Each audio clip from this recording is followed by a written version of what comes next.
Hey everybody, this is Jim at SP500chart.com. It is April 18th, 2014. It's actually Friday instead of the weekend. The markets are closed because it's Good Friday, and that is a market holiday.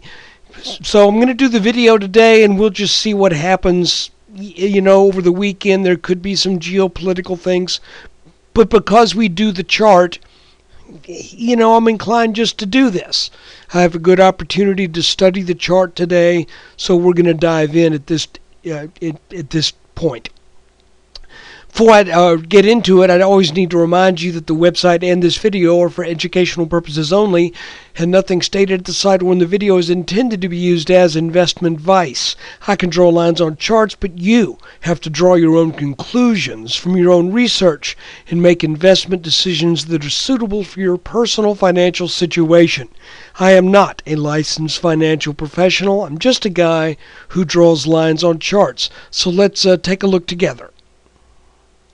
Starting out here on a 2-hour chart, which is some of these smaller lines are going to get a little goofy, so just ignore that for now, because the big picture is intact, and that is we had this gray area here that was a neckline region, if you will, for one of those inverted and truncated head and shoulders patterns that we were seeing for a while. There goes my phone. Hold on, be right back with you. So anyways, I was talking about these inverted and truncated head and shoulders patterns that we've seen a bunch of. You remember we used to comment that we would form the left shoulder then the head, and then sometimes it would just be a little, I think I called it for lack of better terms, a flipper. Well, this looked like another one. We did get the breakout, but then we kind of had a period of indecision for a little bit more than a month where, well, is this really what we want to do or not? We even got a breakout above this resistance line right here, but then we gave that up, broke back through this neckline region, which was between 1840 and 1850, formed a little descending channel here, which I think will move to a 30-minute chart now. There's that descending channel, and you know, this is a rather complex chart, and I probably will simplify this a little bit before we get into before I post this chart at SP500chart.com, but suffice it to say that we formed a little bottom here.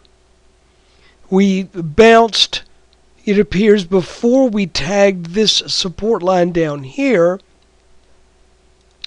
which has its origin in 1, 2, almost 3, not quite, but 1, 2, 3 touches over the past 8 or 9 months.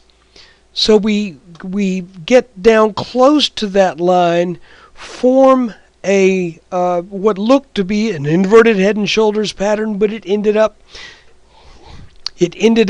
kind of giving us a head fake. Then it broke out. We got over this channel, and for the past 2 days, we've really been just traveling upwards in an ascending channel.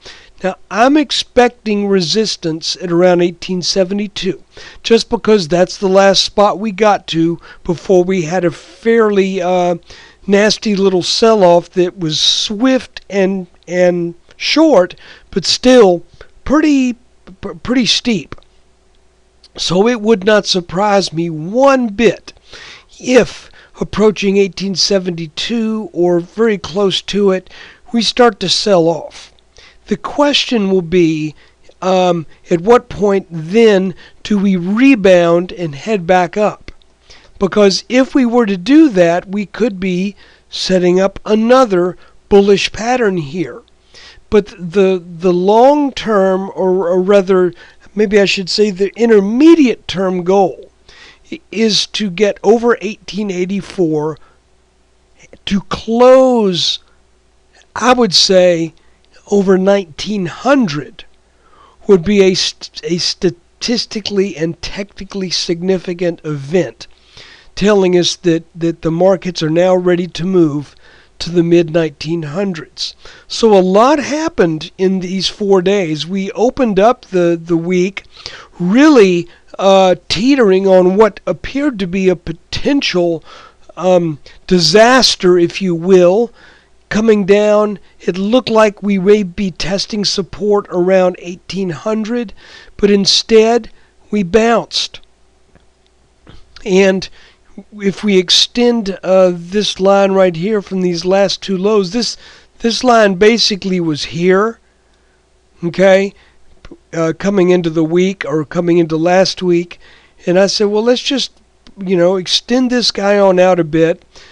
And as luck or technical analysis would have it, we bounced on that line, formed our little area of volatility here, then came up.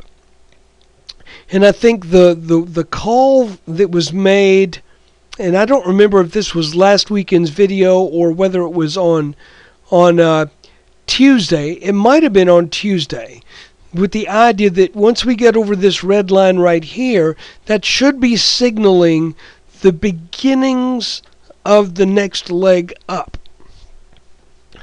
And when I say beginnings, that doesn't mean we never get to this level again. It doesn't mean we stay above 1850 from this point forward. It means this is the first move out of this downward trend that starts to set up the reversal.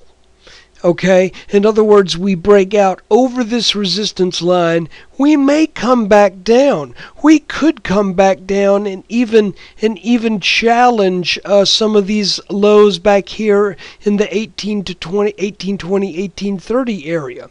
But as long as we come down to that area and then bounce and then come back up, that is what reversal formations are made of. They're not hairpin turns. We've seen them be hairpin turns. This might be a hairpin turn, but it would not surprise me if it is not. So in other words, we could be coming back to this as one hypothetical. Maybe on Monday we come up to 1872 and then we start to falter and we find ourselves on Wednesday at 1823. I'm not saying that's going to happen, but I'm saying it could. Or maybe on Tuesday we find ourselves at 1827. Around the middle of the day, we tag this line, then we start to come back up. Well, that's what inverted head and shoulders patterns look like. So there are a range of possibilities here. The good news is we are once again over our 1840 to 1850 neckline range. That's a good thing. The other good thing is we're over this descending resistance line. So all of this is saying that there appears to be an intermediate reversal forming here, and I don't think we're complete with it yet. I think we will likely see some weakness at some point during this week, get a dip in, and then hopefully regain footing, regain traction, and then come back for a serious rechallenging of 1884. Now, if we zoom in just a little bit closer and look at the past couple of days, you can see that once we got over this red support line, red resistance line, which now should be a support line, we started to travel up in a very narrow and easygoing little channel. It's got a slight wedge shape to it. It's not extremely wedgy, but it's got a little bit of a wedge shape, which tells me at some point I would expect this bottom line to break. I'm just saying that's what it looks like. It may even have started to break yesterday, though certainly that little dip right there doesn't mean much in the grand scheme of things. So if we do break down, then let's see if we find support in this neckline region somewhere, or maybe we've got to come down and test our resistance line right here. Either one of those would be fine, perfectly normal, to be expected, and not scary. Now, the other thing I want to point out real quick before we wrap this up, what a nice little descending wedge we got on Tuesday. Just a perfect little pattern. And those things are so nice to see, because they so often do exactly what they're supposed to do. And that is, once you break out of this wedge, you come back to re-challenge the area or the level that was in place before that wedge formed. That was really sweet. So guys, thanks for watching the video. This week I would be watching this line maybe. I think it's going to break. I think we come down.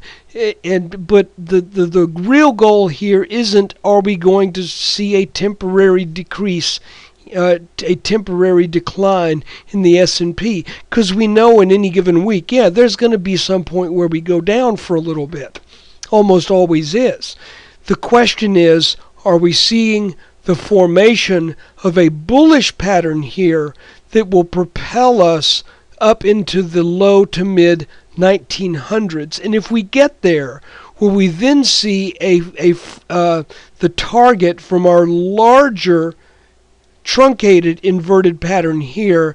Will we see that target come to fruition, because it is in the upper 1950s? So stay tuned. It's getting interesting. Hey, thanks for watching. Thank you for your time. And if you're a subscriber to SP500chart.com, thank you so much for your support. Without it, I couldn't do this. So hey, thanks. Take care.